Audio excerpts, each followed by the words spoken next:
coming to this panel on why democracy. After all, we are philosophers and we love questions. Don't expect too many answers. I think we will stir the discussion a bit. I'm Katarzyna de Lazari-Radek and I'm a Polish philosopher and ethicist working in Poland, mainly on utilitarianism, a good life and hedonism. Tomorrow, I think Peter and I are talking about a good life and hedonism. So if you are more interested in lighter questions, let's meet tomorrow. But for today, we have those amazing philosophers, starting with Peter Singer, an Australian philosopher, known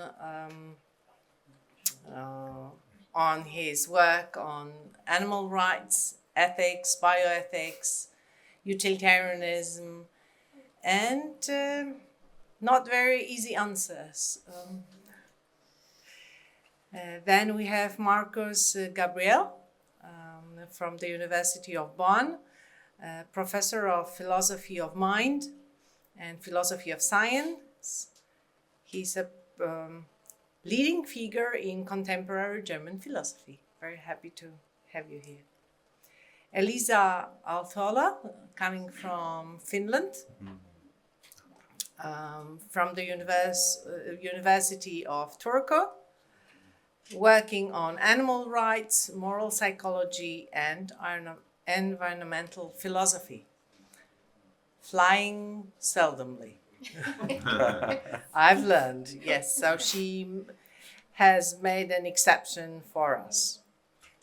Otherwise, we would see her on the screen. Tobias Roosevelt from Berlin, University at Humboldt, specializing in classical German philosophy, particularly the works of Immanuel Kant. So we have a Kantian and a utilitarian today to discuss democracy.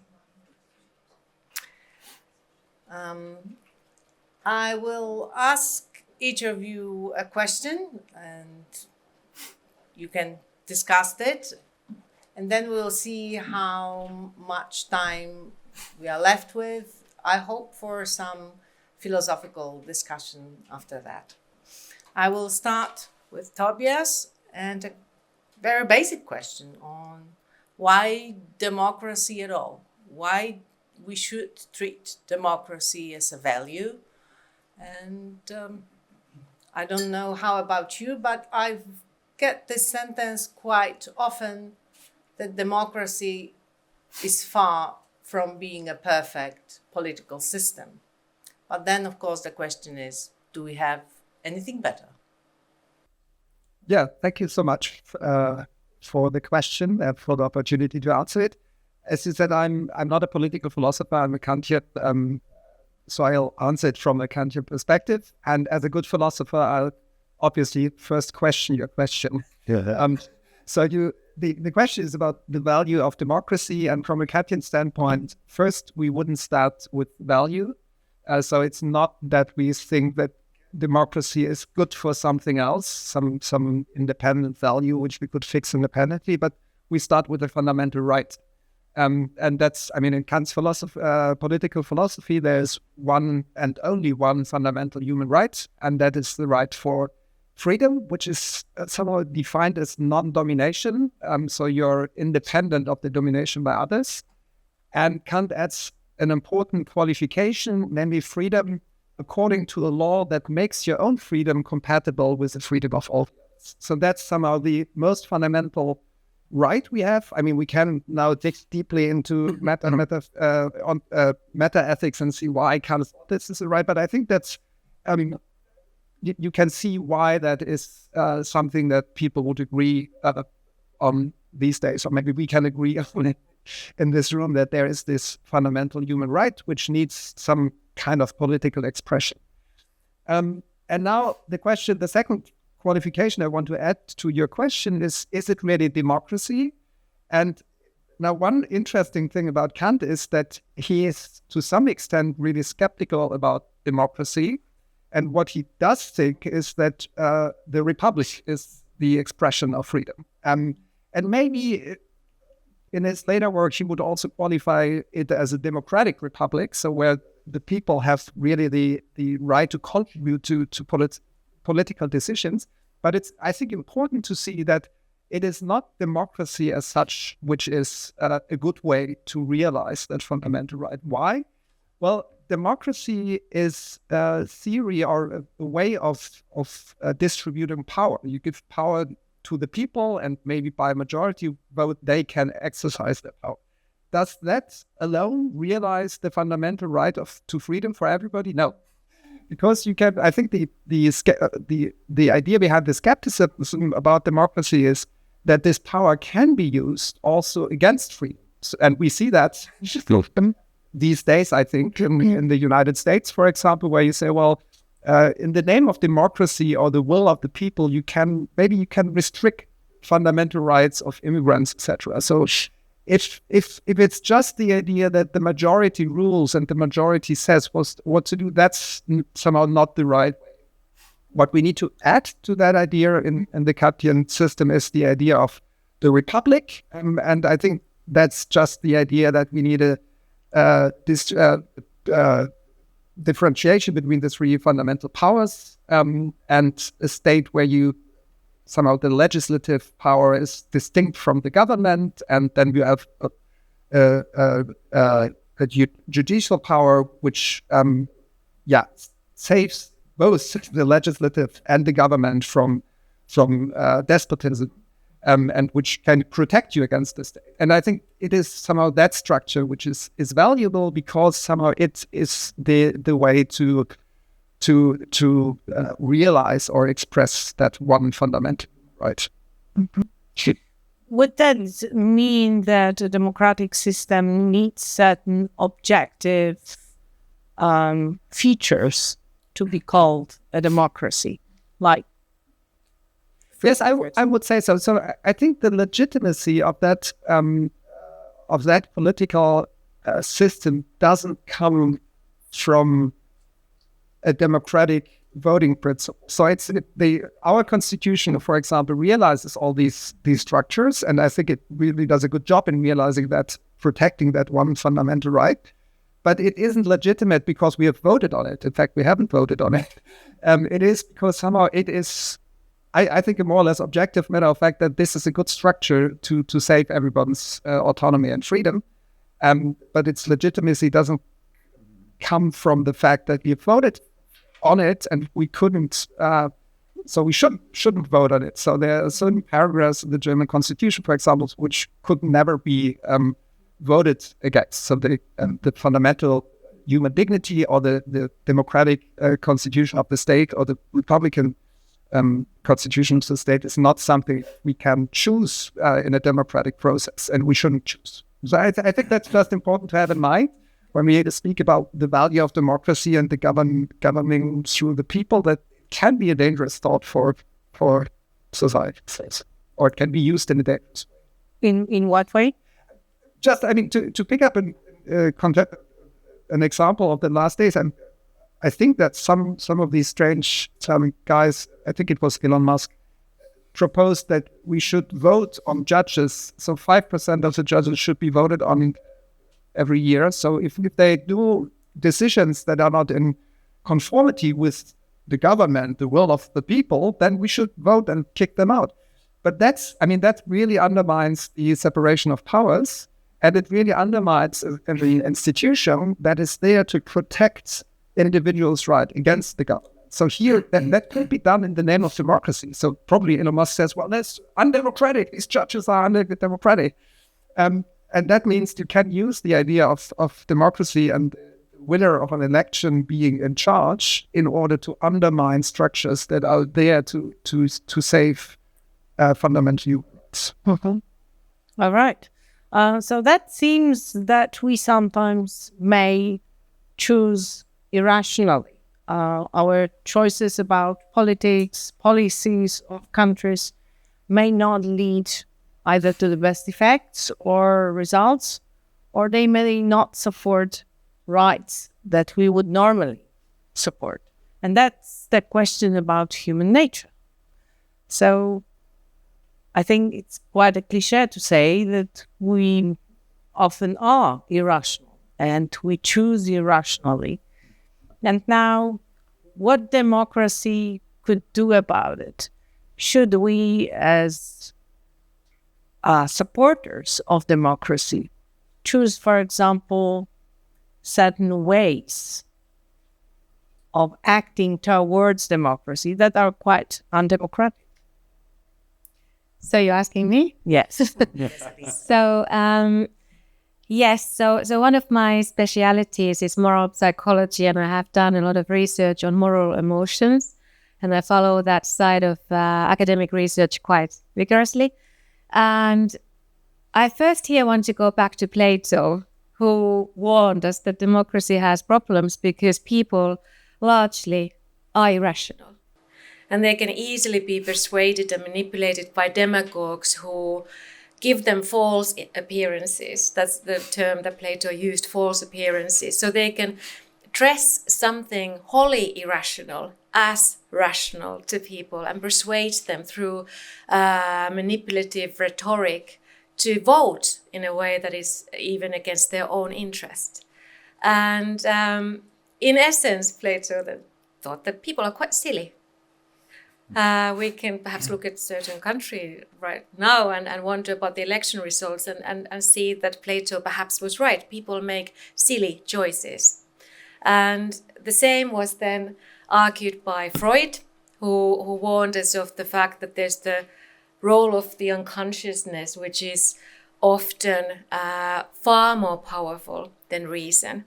And Freud was equally a critic of democracy in that sense. He warned us that the unconscious instincts can easily persuade people to follow irrational choices.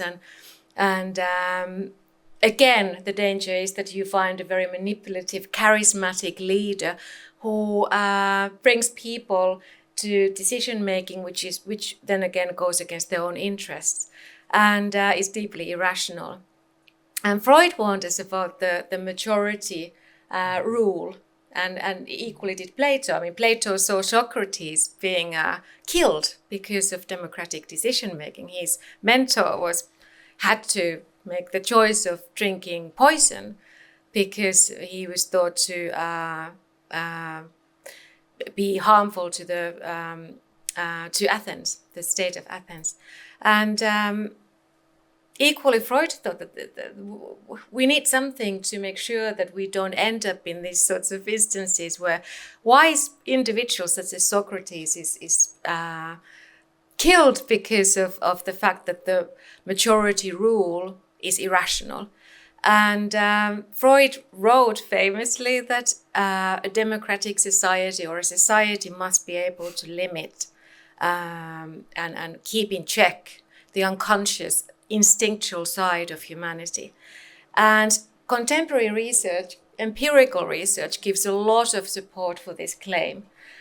Studies show that even if we philosophers want to believe that people are rational, we have a very rationalistic understanding of humanity. That's not the case. Empirical studies show that people make silly choices all the time, largely based on social intuitions, cultural indoctrination, and emotions. And if we then want to have the sort of a check on majority rule that Freud spoke of, we need to be able to pay focus on these instinctual social intuitions and emotions and cultural indoctrination. And one way to do that is to first try and offer people knowledge, to preach them with more information. But studies show that doesn't work. And so again, we philosophers are kind of in the margins at the moment because we want to give people rational theories and arguments, but they don't convince many individuals. I mean, they do some, about 10% according to studies, follow reason. But then the 90% are persuaded by, for instance, the rhetoric on social media, which really influences their emotions, and particularly hate and disgust, anger are very powerful emotions, as are tribal emotions. People are very in-groupy. We want to get acceptance from the tribe that we see ourselves belonging to. And also status, the orientation to search for status is a very strong natural inclination of us primates. We are primates. We are very close to chimpanzees, who are equally very status orientated. And I think that now social media and certain countries have really, and dictators have really managed to pull the right strings in people in order for them to feel that their status can be heightened by rejecting democratic ideals and liberal ideals. And also various emotions such as anger and disgust have been used. And one way to come to the answer to your question, one way to try and bring a solution to this very messy situation is to work with those instincts that we people have, equally natural instincts, that are not about status and hate and disgust and tribalism. We have this thing called empathy. We have altruism. These are biological traits in human beings. They are equally in us as our various other natural inclinations. But unfortunately, they have been rejected in contemporary cultures. Musk recently said that we should abolish empathy.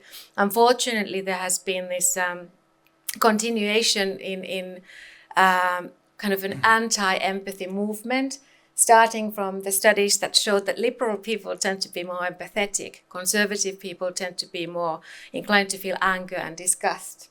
And after that, populist right-wing politicians, also in my native Finland, have been saying that we should not give any room for empathy in political decision-making. And this, in my view, abolishes morality, because there are a lot of sound philosophy to suggest that equally as we need reason, we also need empathy and compassion for us to be moral creatures. And so if we get rid of empathy, we are in a terrible situation. And I think that the situation is now happening. And for us to work with this quite catastrophic state of events is to bring back empathy and work with that instinct and try and bring, in social media, for instance, try and emphasize the compassionate, altruistic side of human beings instead of always kind of triggering anger and hate and tribalism. And I think that that's not being done enough. I think that we are losing. The people who are in favor of democracy and liberalism are definitely losing the manipulation part of social media and politics. And we should look into, I think, and this is like a normative claim after that descriptive rant that I gave, I think we should normatively, we even have an obligation to try and trigger empathy, altruism, even this thing called love in human beings, for us to get to a future where there's less hate and less war. So that's my answer. So we usually think of manipulation as something wrong, yes, as a negative way of urging people towards certain action. But would you say that in a situation like we are facing now, using some kind of emotional push, as you said, toward empathy, love, but also hope? Yes, hope is a really strong emotion that can motivate people towards good behavior. Behavior that we believe is good. So would you agree that democracy could use manipulation as a way of monitoring people in their choices? Well, all communication is manipulation, because we are trying to persuade the other party to accept our message. And also at the same time, we're probably looking for acceptance and for them to do what we want them to do. We are social creatures, inherently extremely social creatures who use communication to manipulate others. Of course, we should do this in a kind of a morally justified manner. There are differences in how we manipulate when it comes to the moral side of things. If we manipulate others purely for egoistical reasons and to their own detriment, of course, that is something we should avoid. But if we try and manipulate others to do what is right and good for not only them, but all of us on this planet, including non-human animals and nature. I mean, we are facing climate crisis. We have animal industries, which cause a lot of suffering. And not to mention human suffering that is happening right now. We need to try and communicate in ways that manipulate others to realize that we need to work for a better future for all of us. And here, I mean, hope is an important emotion, but also joy and awe. There's a lot of interesting research into joy and awe that show that they are quite powerful moral emotions. They can be quite motivating and they can really influence people, but they are difficult to trigger. Particularly awe is something that is quite forgotten about. Also guilt and shame, they are important. I mean, already Plato and Aristotle argued that we need guilt and shame to become virtuous individuals. But right now, because we learn from those emotions, we learn where we go wrong if we feel guilty after committing, for instance, after harming somebody. But right now in the contemporary culture, there's a lot of shamelessness, open shamelessness. So open anti-empathy movement exists, but also open shamelessness and kind of don't guilt trip me, don't moralize me, I can do what I want. And I mean, Trump and Musk are kind of iconic examples of this right now, pure shamelessness. Okay, I hope we'll have some time to discuss that. I wonder really whether this manipulating thing seems to you like a repugnant conclusion. And I really wonder what a Kantian would say to that. I mean, I'm a utilitarian, so, you know, it all goes to esoteric morality anyway. All right. Peter, there are other ideas about what to do with the fact that we may choose not very rationally and then lead ourselves to a disaster. And these are ideas around such things as qualified voting or qualified candidates. What do you think about that? Yes, thank you. So the early advocates of what we would think of as democracy in modern times, particularly in Britain, are the English utilitarians. Jeremy Bentham, in particular, arguing for the extension of the suffrage, which in his time, until the 1832 Reform Act, was limited to landowners largely, and not just any landowner, but large ones. And so Bentham's argument for democracy was essentially that you want governments to act in the interests of the people living in the country. But if they only depend on the votes of wealthy landowners, they will simply act in the interests of wealthy landowners. So we need to extend the suffrage so that they act in the interests of all. And actually, in theory anyway, Bentham did think they should act in the interests of all. There's an interesting letter in which he's talking about advocacy of all men being able to vote. And there's a little sort of parenthetical remark. Of course, there's no reason why women shouldn't vote, but we can't really put that forward. It would be laughed at. So for sort of political strategic reasons, Bentham didn't advocate women having the vote, but John Stuart Mill famously did later on. But Mill was, and this is getting to the answer to your question, Mill was troubled by the idea that came from Plato, as you mentioned, that a lot of people are uneducated, ignorant, don't really know what's going on and cannot really exercise a vote which properly understands the alternatives and why some alternatives might or might not be better than others. And so Mill advocated, though he thought that everybody should have a vote, in that sense he was for universal suffrage, as I said, including women, but he thought those with better qualifications for understanding the issues and weighing them up in their vote should have more votes. So he wanted everybody to have at least one vote, but some people would have multiple votes. And for example, if you had a university degree, that would be a reason for giving you an extra vote or extra votes. If you're in an occupation that required you to think about some of these issues, that might be another reason for giving you multiple votes. Or perhaps people who did particularly distinguished things, service to the country, might get multiple votes. So that's how I would understand the idea of qualified voting. And it's interesting that Mill was thinking this in the 19th century. And now today, of course, we're particularly worried about the fact that voters are unable to sort out what is real information from what is the kind of information that might be circulating on social media, perhaps just because there's a conspiracy theory that has no real basis in evidence, but that is somehow appealing, attractive to people, and so lots of people believe it. Or, as was mentioned by the Prime Minister of Moldova in the early session today, perhaps because an enemy nation is deliberately sowing disinformation and has set up offices and areas to deliberately distort the election campaign. So we can ask whether there is anything we can do to make that less likely.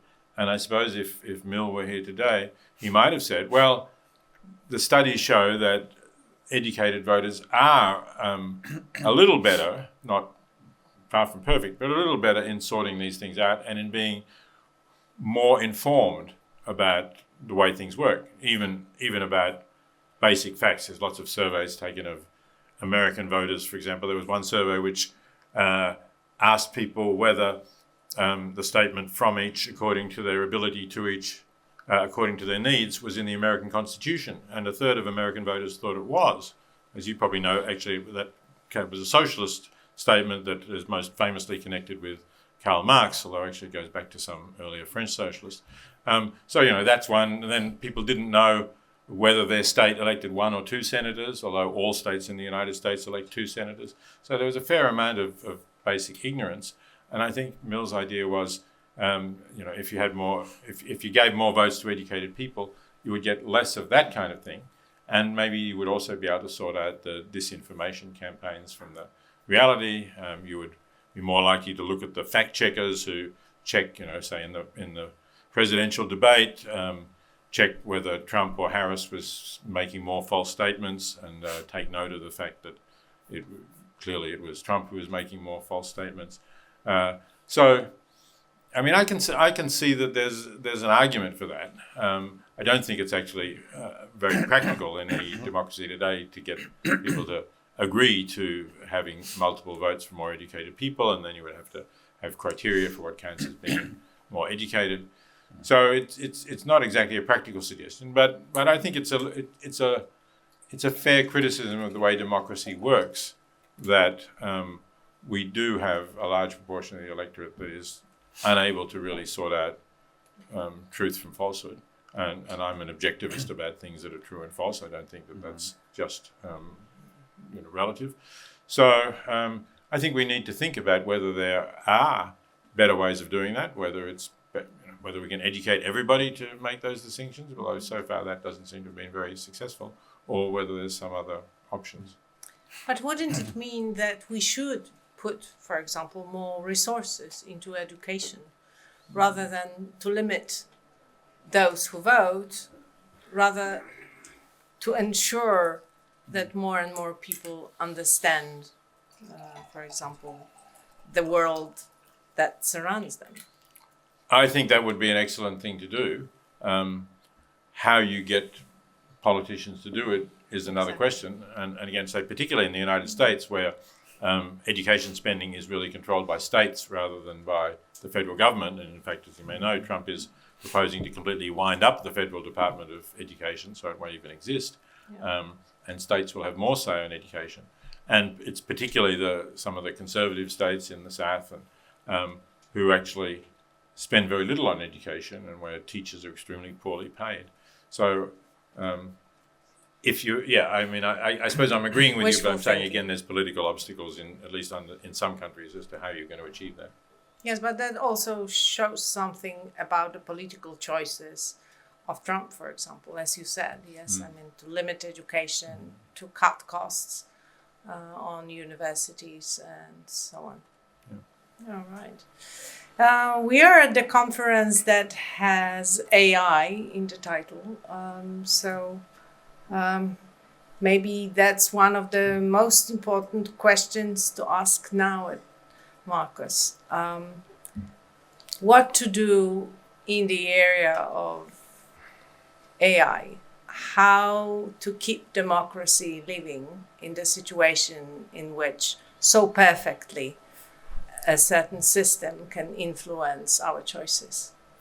Well, I do indeed think that a bunch of factors, right? I mean, there are lots of interesting things have been said, so I'll, have to resist to reply to, though this would be a privilege of the fourth, but anyhow, but I will be focused on this. So there have been a few game changers in the 21st century. Actually, as we know, it just trivially begins with the internet.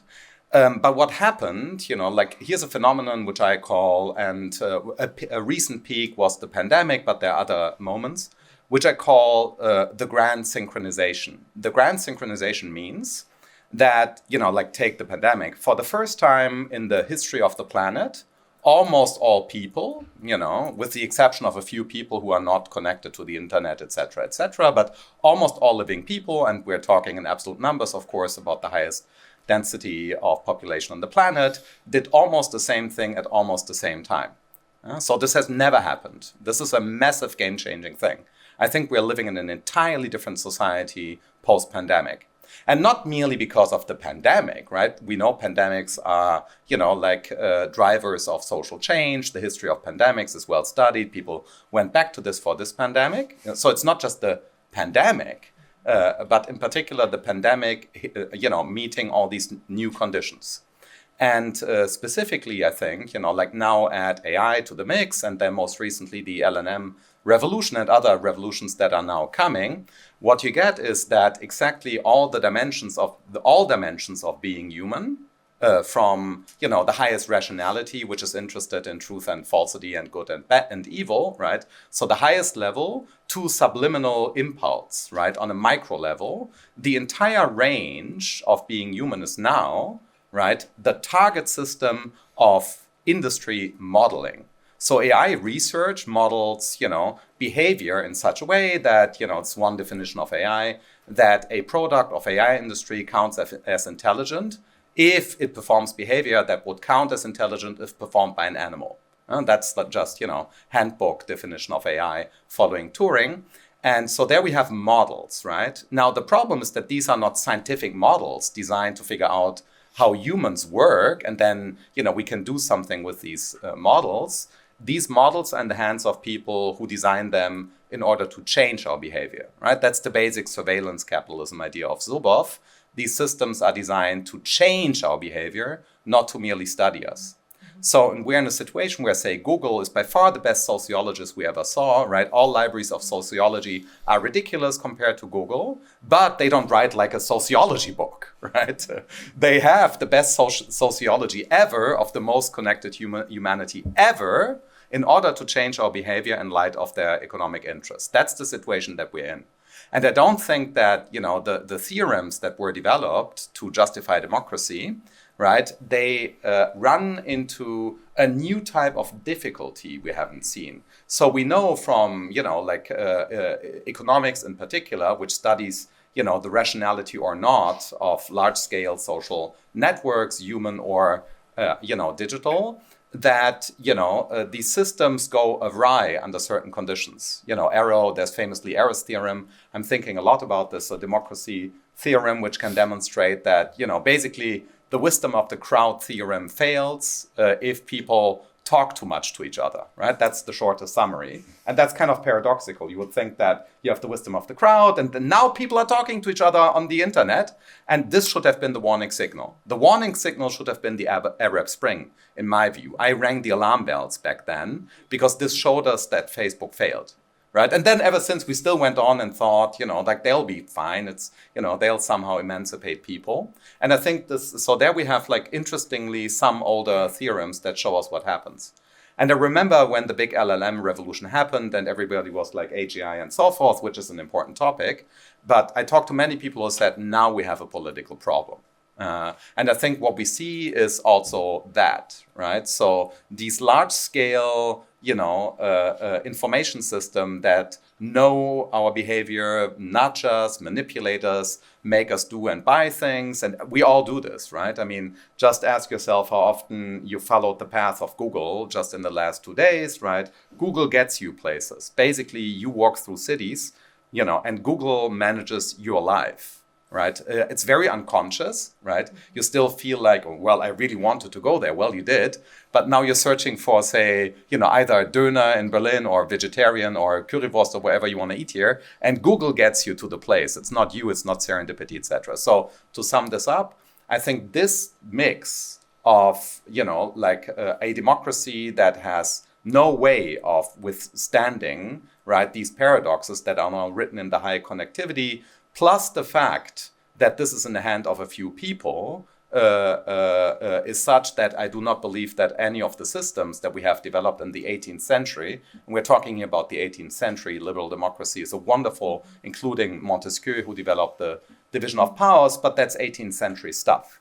And we have absolutely no democracy theory that's fit for the 21st century. I think we can develop none. I'm the last to give up. I think, but I'm saying that's the level what we need, right? We need an entirely new theory and we need practical means of implementing the theory that goes beyond chatting about it. If we don't do this, then given what I have sketched, we stand no chance. That would be my prediction. No chance at all. So any new ideas that you can... Any new ideas? Oh, I have many of them. But about democracy, about the new wave of democracy. What should be changed, first of all? Business. I think the first problem that we need to solve, if you ask me, right? I mean, there are big problems we need to solve. I think the first one's hunger. Peter has written very significant stuff about this. But, like hunger first, climate last, I think for various reasons. Not because climate is not important, but that's one story. I think hunger is still the biggest problem we face. And then I think the driver of positive social change right now, I don't think it's politics. I think it's business. So capitalism? I believe... Capitalism. Yes. I just wrote a book called Doing Good, How Ethical Capitalism Can Save Democracy. I think by business way. I think America failed. Let me be as brutal as I can, because it's not capitalist enough. It's not a capitalist country. It's the tax structure that we have is just simply incompatible with free markets. America is just not a capitalist country at all. I think that, and there's a wonderful book by Martin Wolf from the Financial Times on democratic capitalism, beautiful book where he lays out, these various types of capitalism that we saw. But yeah, indeed. So I will place my bet, my hope is business. So I think that actually philosophy needs to team up with business to affect positive social change. I think that's the one thing that I see, and then develop new tools for making democracy work. But I think this requires fairly radical reforms that live up to this entirely new type of information system that we have never seen. All the small information change, right? It's not the big argument. It's very small subliminal emotional change that we are trading. And, for this, we don't even have the theorems. Google might have them, but they don't care. You see, I told you it would be interesting. So now, should I let you quarrel? Like for 5 minutes? Do you want to comment briefly on each other's statements? Okay. Start to say something this was all very, very interesting, but I wanted to say something about qualified voting. I'm a bit skeptical that this is the solution. You already indicated that it would be very hard to implement, but maybe one problem about the idea is that there is an assumption of immediacy between the expertise that you need in order to solve political problems and the voters who eventually go to elections. And I think the idea is we need to educate people on that ground level, and they have to understand everything as people who have a better view about economics, have more votes. I think this is, with economics, that's problematic because there's so much peer disagreement in economics that it wouldn't solve the problem on that level. But even if you go to other areas, I think the better solution would be that you give up the idea of immediacy. So you have politicians and parties, and they know much better what to do than the voters. They have to sell their party policies to voters, but actually they have an expertise we voters don't have. I mean, that sounds a bit cruel from a basic democratic theory, but I think that's what in fact goes on. And I think what frightens me most about the decline of democracy is not that voters are not educated enough. It is that traditional parties get populist. So I think if the US turns out to fail, it's not because the people on the street were too populist. It was because the Republican parties totally turned into a populist party. Okay, and why is it? Why is this big change? I mean, we all see it. We see in front of our eyes. It's very tempting. It's very tempting to go for that. But and I'm not a political theorist. I don't have an analysis why that happened. It's just the normative question: who should do what? I think the good old parties should just resist the idea of becoming populist as well. And we have the same problem in Germany. There's a weak populist party, but I think they might be there. They don't have the majority. But the real danger comes from those normal mid parties to become populist. And we had several parties who did a totally populist election campaign during the last months. And I think that's the danger. So I would try not to educate everybody in all the elections, but try to convince politicians and this political system to stay rational. Okay, can I just make a quick comment on what you said about economics and knowledge of economics? Yes, economists differ on all sorts of serious theories, but suppose that you put to voters the question in the thing about the US election. What do tariffs do to prices? Do they A, reduce prices, B, leave prices the same, or 3, increase prices? And you see how people answer that, and maybe the right answer is tariffs increase prices, and maybe you give those people who get that right an additional vote. That might have helped to change the US election. Right. May I also chip in briefly on the education? Like one thing that we need to bear in mind, like you mentioned, the anti-compassionate stuff in Musk, they are all vivid readers of nasty philosophy. Nietzsche, Heidegger, you can trace this. There was a Heidegger reading group, Bezos was in there, Peter Thiel is a big Heideggerian, just read their stuff, right? J.D. Vance is Carl Schmitt, so you need to see what they read. And these are products of American elite universities. It's a Harvard and Yale stuff, Hegseth, Vance, etc. Not really philosophy. No, not philosophy, but they read. No, of course. Cultural studies. Yeah, I know. Yeah. Look, I'm very happy to draw an important distinction between truth, falsity, actual good philosophy, and bad philosophy, right? So, but then the question is, right? How do we measure education? So here we're dealing with people, and the AfD in Germany, as far as I know, I haven't looked at now the next parliament, but in the past, they were the party with the highest density of people with PhDs and on professorships. Party members. It's party. Yeah, it was party members. Yeah. I think it's party members and members of parliament. So it's and it started. The AfD was founded by economics professors.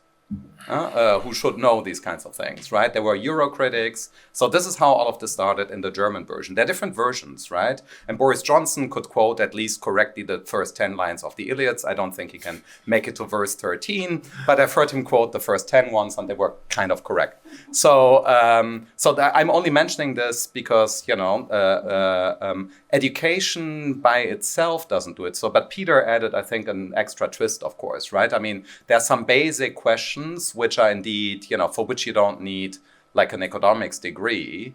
But then the question is, how do we implement that, right? So like which democratic measures? Let me give you an example of like my favorite democracy, Switzerland. It's like for good reasons, very advanced in the democracy rankings. And there are people, before they take an important vote, they vote a lot, right? Basically every Sunday on important things. And before they vote, they all get letters with information, very detailed technical information. Precisely that. If you do A, then B will follow. If you do B, then C will follow. And this is just sent to the voters' home. And this works quite nicely. And it's not an education model per se, but it provides people with basic information by think tanks and the state about what's at stake before they go and vote. So that you know, there we would have like a concrete measure which actually works in one of the world's leading democracies. I don't know if this could be implemented elsewhere. That's a tough question. All right, we have 10 minutes. I have one thing to add, because you asked what is the rise of populism based on, and I have one really simple answer, which is attention economy. Social media has really managed to hit one of the most basic needs of human beings, which is attention. Studies show that human beings really crave both acceptance and attention. They want others to notice them. And social media plays with this, and it can really make you quite easily addicted. I don't know how many here are addicted, but we like when we get likes. We like the fact that we get attention and acceptance.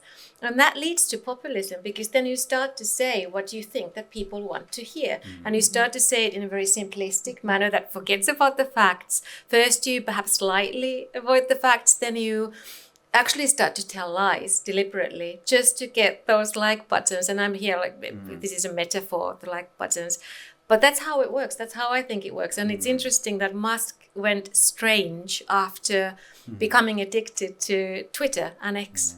That's what happens to people. But I had one question to you. Can I still quarrel? Is there time? I mean, let's perhaps, yes, there are some questions in the audience. So Okay, later. Please. Are you staying? It will be great to talk. So first on the manipulation point, just quick aside, you could say manipulate, you could say influence. It's all in the frame, because we influence people in a positive direction or negative direction, but manipulate sounds negative, right? So I think that's something that probably if you use the right, in my opinion. But the main thing that I wanted to ask you guys, I feel like you guys are talking about it in reverse. I think we're back to the Bentham problem. And you were talking about populism for understandable reasons. And I know that in America, it's a little bit different definition than it is in Europe. But in America, I view populism as very positive. I think the real problem is the land. I say in Bentham because the landowners, in this case, the corporate owners, the executives, said of the donor class in America has overwhelming power. They have 1 billion votes compared to an average person. And so the problem isn't the education or the qualified voter, et cetera. The problem is the opposite. The so-called qualified voter has a massive, yes, they might have higher education, but they're using it for their benefit and not to benefit of others. I would much prefer the wisdom of the crowd. You give me an uneducated crowd, I'll take them 1,000 times over a billionaire who's setting policy. So I'm curious what you all think. So may I could not agree more, but then we need to fix one problem. So, like for one thing, how do we get there, right? Because right now there's an economic failure, right? I mean, obviously. So let's see how this planet plays out. We might get lucky and somehow this destructs itself, but imagine it stays, right? The problem. Then the first question is like, how can we overcome that? And then once we're back at wisdom of the crowds, which in my view is the reason for democracy, I think the wisdom of the crowds theorems are ones I totally buy. That is also 18th century, but I think it's a good idea. Condorcet in particular, but anyhow, we know there's wisdom of the crowds. But then we still need to design something for the internet age, and AI in particular, that allows the wisdom of the crowds to function. Because the platforms right now, they make wisdom of the crowds theorems inapplicable to the online sphere. So there's a very heavy-duty engineering problem. It can be done. Technically, I talk to many people. I'm actually designing AI agents with a company where we're trying to do that. It can all be done technically, but at some point you'll be facing Elon Musk if you're successful with this, right? And then the question is, how do we break that spell? I have no idea how. Okay. So thank you very much for this very insightful discussion. You're very inspiring. I have a short remark and a question. The first remark is about we should put more emphasis on empathy, joy, etc. in the social media. I think this was already addressed because boom is owner of the algorithms. Even if you want to do that, I think you don't have a chance. It's very difficult. That is a remark. My question, I would come back to your first, what you first said. The fundamental right of freedom. I think this is a very interesting discussion, but from my point of view, it's absolutely US and Eurocentric. Practical example. I had a discussion with a friend some weeks ago, and he told me, okay, you promote the idea of freedom, but this is a European idea, and this is European value of imperialism. If you say everybody should be free, what would you answer to this fundamental criticism? That's a big one. I mean, how to answer. I was completely Tibetan. It is hard to answer. I mean, it depends on what you mean by freedom. And I think the way I've introduced the country, it is really very formal and structural. It is just the idea that another person's point of view and arguments are in an exchange of arguments and reason for what to do, they are as valid as yours. That means freedom in participation, about finding out what to do. And I would ask that person if they want to deny that. And if they say, well, you're not taking seriously the perspective of people from Africa or China, I would say, no, aren't you just doing right that? You say we should ask them and let them speak. Yeah, that's what I mean by fundamental right of freedom. So I think, I mean, there's a lot behind the criticism of Enlightenment ideas, and I don't want to deny it because we have failed so massively in really, really taking these ideas seriously in our international policies. But I think a lot of these kinds of arguments are built on similar ideas, like the ones I would like to defend. So I've had to prove that this is not amazing and like. But I mean, it's not actually true that China doesn't at least pay lip service to the importance of freedom. If you go to China, there's all these propaganda posters about, I think it's 12 principles of the Communist Party, and freedom is one of them. Freedom or liberty, however you want to translate it. So, it's not that they're really denying it. They would maybe deny the Western interpretations of it, as they would say. It's fascinating conversation. Thank you. I just want to follow up on something you've said about the human instincts. I was very curious about that. And also picking up what you said about Switzerland, perhaps the Constitution of Switzerland has in the preamble a statement just very ethical, the saying that the quality of the democracy is measured by the quality of life of the least fortunate. Exactly. Us is a very moral principle. And those human instincts, I got used to hear everyone's opinion about how they change, how quickly they change from the altruism and empathy to the anger and hate. And when it's usually, or my reflections of when living in countries in conflict for many decades, is like someone they can even coexist. When they are local, they tend to be very, in some circumstances, altruistic and empathetic, and they can become anger and hatred and distance when you go the way around, when there's the same law. So how they coexist and how far you could explain how they intervene. That's a brilliant question, and when I use the word instinct, I'm referring to Freud's terminology. I don't myself like that word very much, but I think natural inclinations, for instance, or tendencies or traits are a good term, and so we used to think in philosophy that we are somehow above the animal condition, that we are flowing around in this kind of abstract level of pure universal thought in a certain, apologies, but Kantian way. And let's blame it on Hegel then. He's worse on it. But we are animals. We are mammals. We are primates. We are animals, and we have natural tendencies and lots of inclinations and, let's say, instincts. But we also have this, and which is also a natural trait of ours, we have symbolic culture. We can communicate through symbols to others, which creates this kind of an offline ability. So we're not always in the immediate or in the near future situation, but we can also create something which is detached from this current situation right now through our language, symbolic language. Animals have communication systems which are very sophisticated, but we have symbolic language, and that influences us greatly. And this is a particularity of us as primates, that we are very influenced through the symbols that we perceive others to be sending us. And that means that we can, in a short span of time, change our belief systems and turn from a compassionate person to a quite hateful person if we are given the right narratives, for instance. So narratives are a very potent way of influencing people through symbolic language.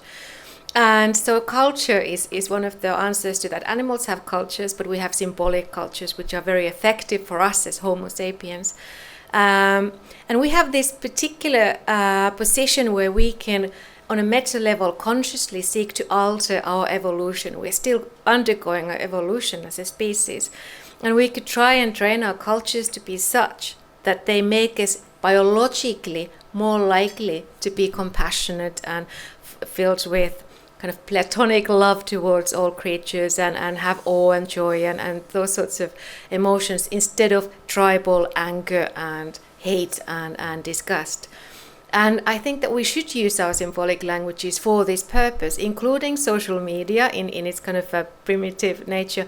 Also in philosophy, arts, culture, political discourse, everywhere we should try and emphasize the better side of Homo sapiens, so that we become naturally more inclined to be less hateful and tribal and less attention-seeking and populist, and more likely to live in a way and speak in a way that sustains the life of on this planet, human and non-human. I have a question.